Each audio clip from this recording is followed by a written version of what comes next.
Well, it's the end of week 17, people, and we predicted a big week, and that's exactly what we got. We got a 6 and out this week. For any of you Americans that don't know what a 6 and out is, it's like one of your baseball-y people stepping up to the plate and just smacking it out of the park for a home run.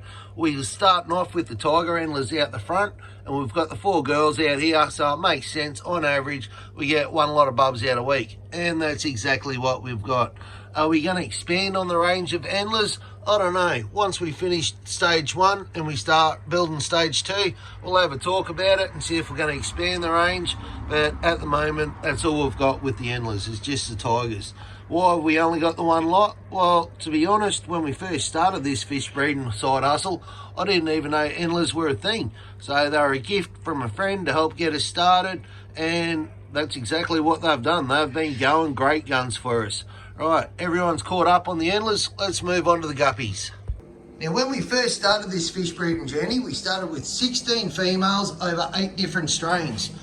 Out of that, we are down to 10 females due to my inexperience with overfeeding, keeping tanks too full, and guppies want to know, is there life after death, and jumping out to find out. Out of those 10 girls, we had a total of 3 go this week. We had our red snakeskin koi girls. So a nice lot of bubs in there from them. With the snakeskin, sticking with the snakeskin, we had our blue metal snakeskin. So we're predicting 2 girls to go this week. We only had the one, but she dropped bubs all over the place. There's a massive lot of fry in there. So thank you, we will take that. We also had a bonus lot of bubs with the 24 karat golds. So these things, I think they are going to sell so well for us. Look at that, freaking stunning. Now, we said we've only got the 8 strains. Are we going to expand on the 8 strains? Hell yes. As soon as we finish stage 1, we'll probably double up and, push that up to 15. Now, what am I talking about with stage 1? Well, let's go check that out. Stage 1. What's this stage 1 that he's on about?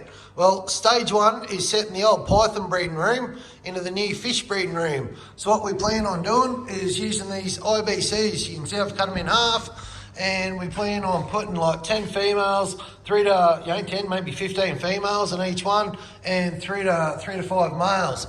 These up top are going to be the raise out, so 1 month, 2 month, 3 month, and then by the time the bubs hit month 4, they'll be going next door into all those little 20 litre tanks that you're seeing, and they're going to be our for sale tanks. So sticking in the breeding room, you would have, if you're a frequent flyer of the page, you would have seen this week that we wanted to convert this big 6-footer that I had full of discus. We wanted to split that down and try and do some discus breeding. Why? Well, because I've never tried to breed discus. So let's have a crack at it. So what we've done is, you'd remember that we went out and bought a bunch of mollies a couple of weeks ago, and I just had them held up in here. Well, I've taken a bunch down to the Saratoga, and I've just kept a few black ones for myself and a few coloured ones next door. So we're going to have a crack at these discus and see if we can get some discus going. While we're in the breeding room, we've also got this 4-footer here. It's just it's raising out all our pond grade swordtails at the moment, and it's got some cories in there that we're raising out, and just holding a few female betters. I do plan on stripping that down. What I want to do is get rid of that. They can go down to the shed, and I want to set up 3 3-footers there. So that's the plan. Why 3 3-footers and not 3 4-footers? Oh, because I got 3 3-footers sitting down my shed doing nothing, and only the 1 4-footer. That's why. So, math. Anyway, moving on. Now, when it comes to swordtails, these are nothing more than pond grade swordtails, but this tank is a tank that just keeps on giving. So what happens is these girls, they'll go through and they'll give birth. Now, if the babies don't get eaten by mum and dad, they usually get eaten by the sump. And then we will go through and just pull them out from down in the sump down here. So that's kind of like a weekly chore for the kids. They go through and do that of a night time for me. All right, let's move out to the kahakus. So we're outside with the kahakus, and I'm not 100% sure what I am doing wrong here. They are apparently notoriously hard to breed. They love to eat their fry. So when we set this up, we set it up with a bunch of timber, bunch of stone, bunch of weed. There are a bunch of places for the bubs to hide. But, you know, it's been about a month, 6 weeks. I've seen pregnant females, but still no fry.